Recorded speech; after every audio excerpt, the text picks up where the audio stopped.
Welcome to the Atul Mishra Show, the first of its kind, only me, no guest podcast, where I will be taking a objective approach into dissecting matters of international importance. There are no professional cameras, no professional lighting. I am the only person here. I do not even have a proper script. I just have 20, 30, 40 points written down on a piece of paper that's right in front of me. So I won't really be reading from a script. I'll be decoding from what I have read from various sources. So I hope you guys like this experiment. And if you guys like it, I'll probably come up with the other episodes of the Atul Mishra Show as well.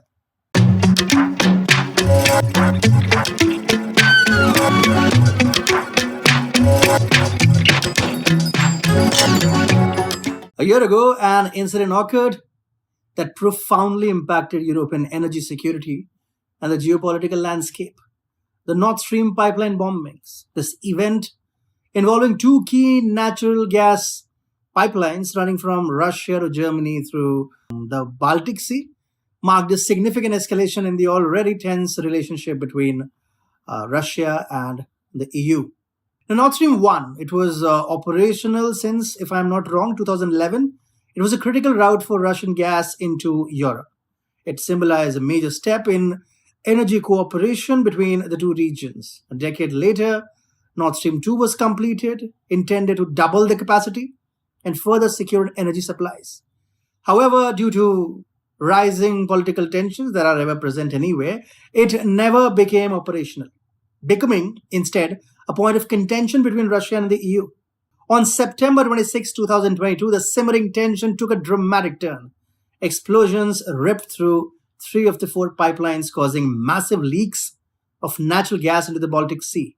This was, of course, not an accident, but a calculated act of sabotage, as later confirmed by investigations from Denmark, Sweden, and Germany itself.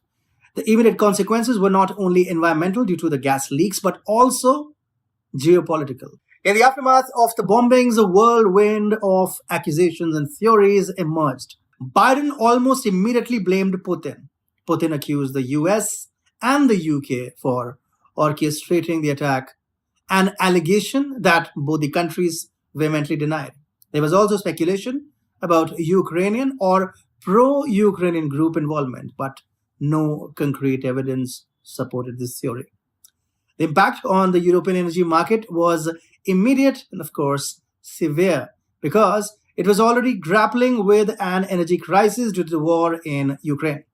Now, Europe found itself in an even more precarious position. The loss of the Nord Stream supply exacerbated energy shortages and led to soaring prices. The situation forced European countries to accelerate their search for alternative energy sources and rethink their dependence on Russian gas.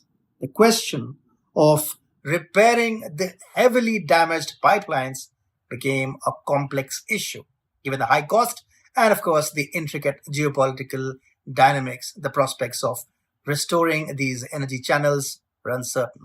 The financial burden of such an endeavor remained a topic of debate among the involved nations. Russia was the first one to say no. One of the most intriguing aspects of this incident was the mystery surrounding the perpetrators. Despite thorough investigations, the identity of those responsible for the sabotage remained unknown.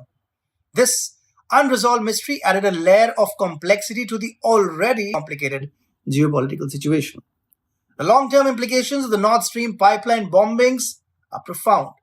The incident highlighted the vulnerabilities in Europe's energy infrastructure and the risks associated with heavy reliance on a single energy source. So let me in this video try and establish logically who might have benefited the most from the destruction of the Nord Stream pipelines. Let us first point our accusing fingers towards Russia. There are several reasons why Russia might have had motives to carry out such an attack. Number one, disrupting gas flow to Europe. The Nord Stream pipelines were crucial in supplying gas to Europe. The destruction impacted Europe's energy security significantly, potentially weakening the European economy and the EU's support for Ukraine. This disruption would have served Russia's interests in destabilizing the region. Number two, punishing Germany. Of course, Germany was a key player in imposing sanctions against Russia, and coordinating the EU's response to the Ukraine war could have been a target. The bombing could be interpreted as retribution for Germany's turns against Russia and its support for Ukraine. Destroying the pipelines would have escalated the conflict in Ukraine, signaling Russia's readiness to intensify the war. It would have demonstrated Russia's willingness to use drastic measures to achieve its objectives. 4 is creating a pretext for military action by blaming the attack on Ukraine or NATO or US or any other party. Russia could have justified further military actions against Ukraine or even the Baltic states. Russia could have escalated its military campaign under the guise of retaliation. Number 5 is testing Western resolve. The attack could have been a probe into the West's determination in supporting Ukraine, assessing whether NATO and its allies were prepared to engage directly with Russia. Number 6 is sowing discord among NATO members. By cutting off a major energy supply, Russia might have aimed to create friction within NATO, weakening the alliance through internal conflicts and disagreements over energy policies and support strategies. Number 7 is benefiting Russian energy companies. The resulting spike in energy prices from the pipeline's destruction would have been advantageous for Russian energy companies in the face of Western sanctions. Higher energy prices could have provided a financial boost to Russia's economy. 8th is asserting dominance over the Baltic Sea.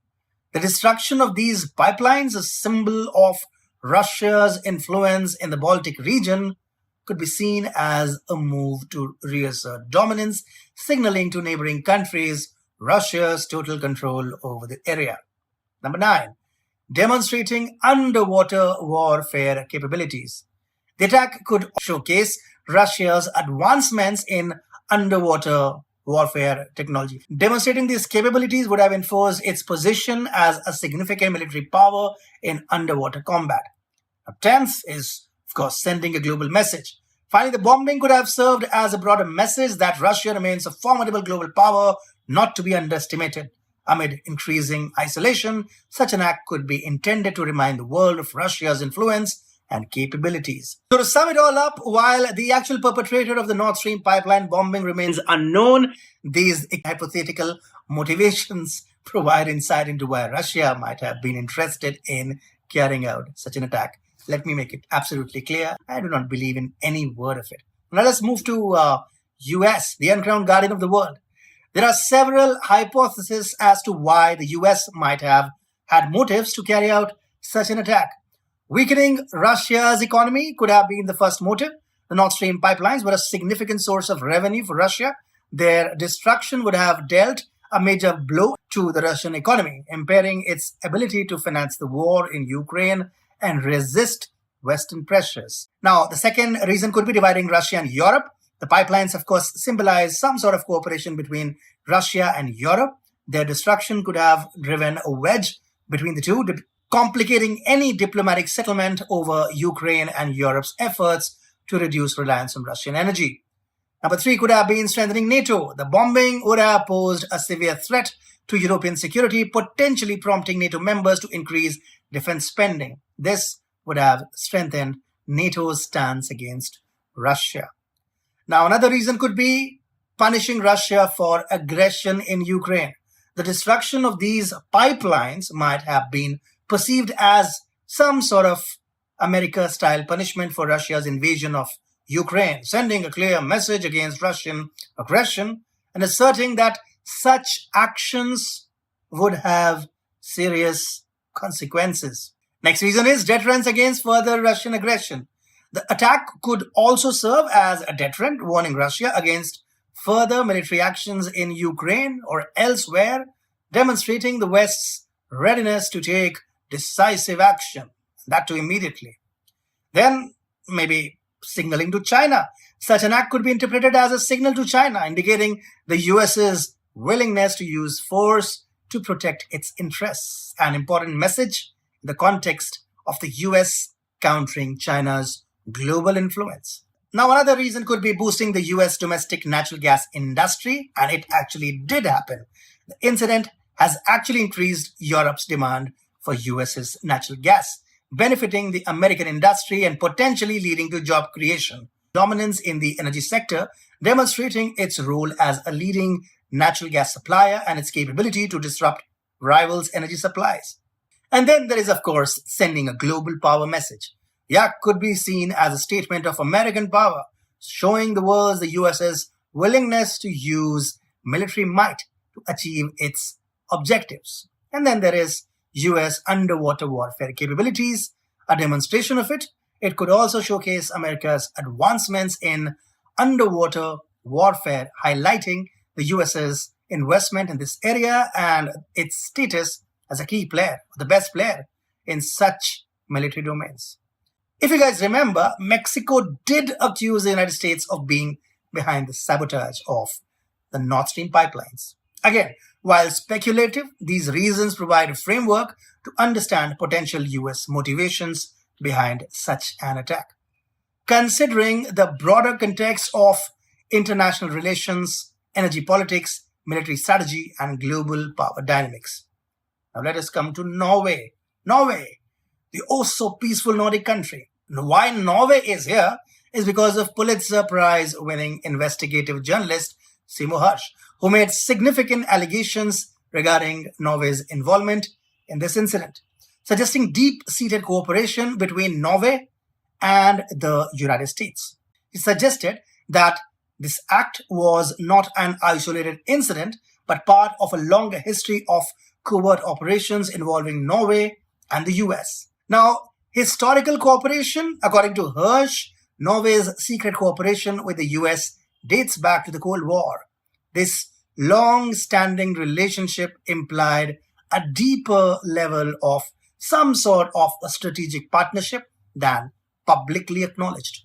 Hersh published a blog on February 8th asserting that the bombing was a covert operation ordered by US President Joe Biden and executed by the CIA with the help of the Norwegian Navy. This claim, if true, would have signified a significant escalation in covert military operations by NATO allies. Seymour Hersh also alleged that the Norwegian Navy was instrumental in the operation. He claimed they assisted CIA divers in choosing the bombing location and transported the Americans to the site.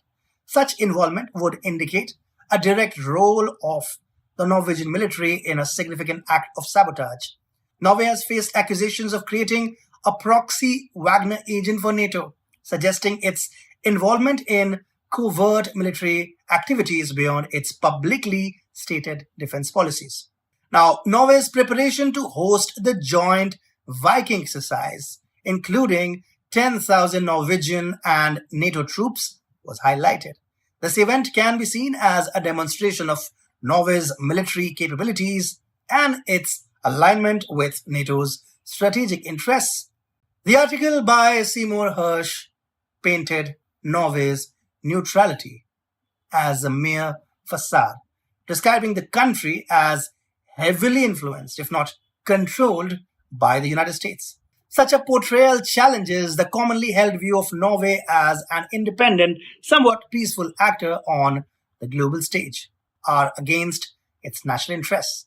Allowing another country to influence its foreign policy decisions would mean a significant loss of sovereignty and self-determination.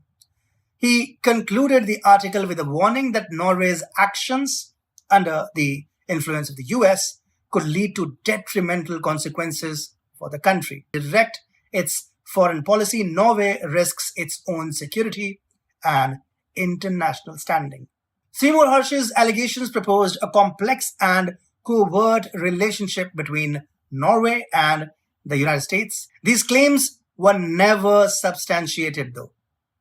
A recent report has made a bold claim that a high-ranking official in Ukraine's special forces was involved in the Nord Stream pipeline attack.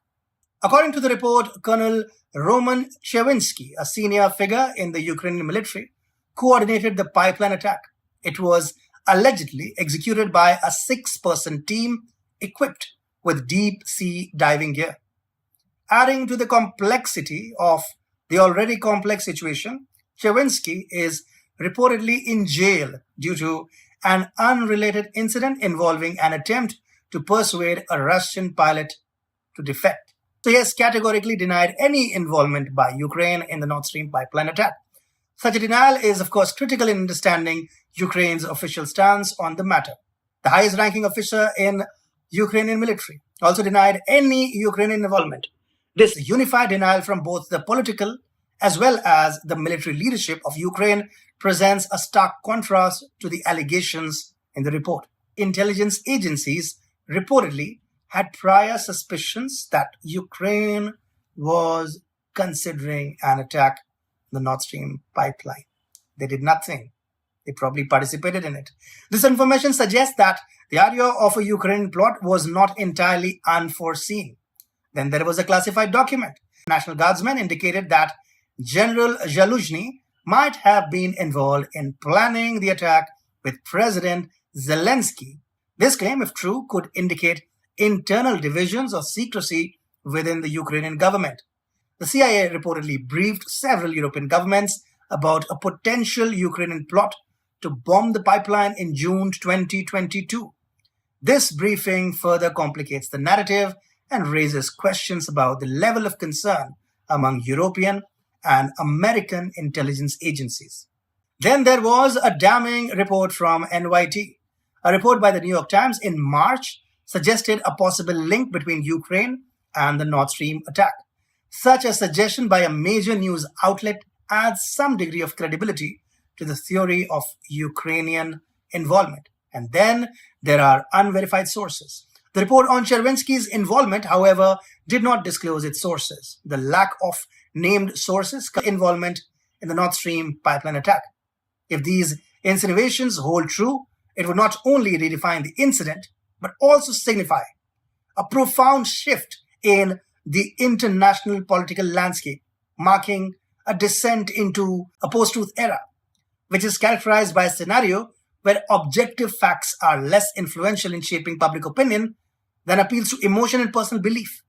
In this context, the Nord Stream pipeline bombing could be seen as a hallmark event, revealing the often obscured mechanisms of international politics and espionage. If these allegations are substantiated, maybe 4 years, 5 years, 10 years down the line, it would confirm that the world is indeed navigating through a post-truth era, where covert operations, misinformation, and hidden agendas overshadow transparent and straightforward diplomatic engagements. This era is marked by the blurring of lines between truth and fabrication.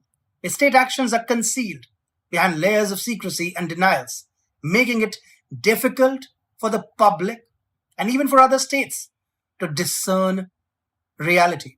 The most probable case, in my humble opinion, is the involvement of Ukraine, possibly with backing from the US and Norway both. If proven, would represent a significant moment in modern geopolitical history. It underscores the complexities of international relations in the 21st century, where truth is often entangled with strategic interests and public narratives are influenced by unseen forces. In such a world, understanding the dynamics of global events becomes more challenging, as the distinction between truth and fiction becomes increasingly blurred. The Nord Stream incident therefore stands as a testament to the evolving nature of international politics in a post-truth era. What do you guys think? Who bombed the Nord Stream pipelines? Was it Russia? Was it Ukraine? Was it the US? Was it Norway? Or was it the trio of US, Ukraine, and Norway? So hope you guys like this episode, the inaugural episode, the maiden episode. And if you guys liked it, please hit like, share, subscribe. Let us know your feedback in the comment section. Bye-bye.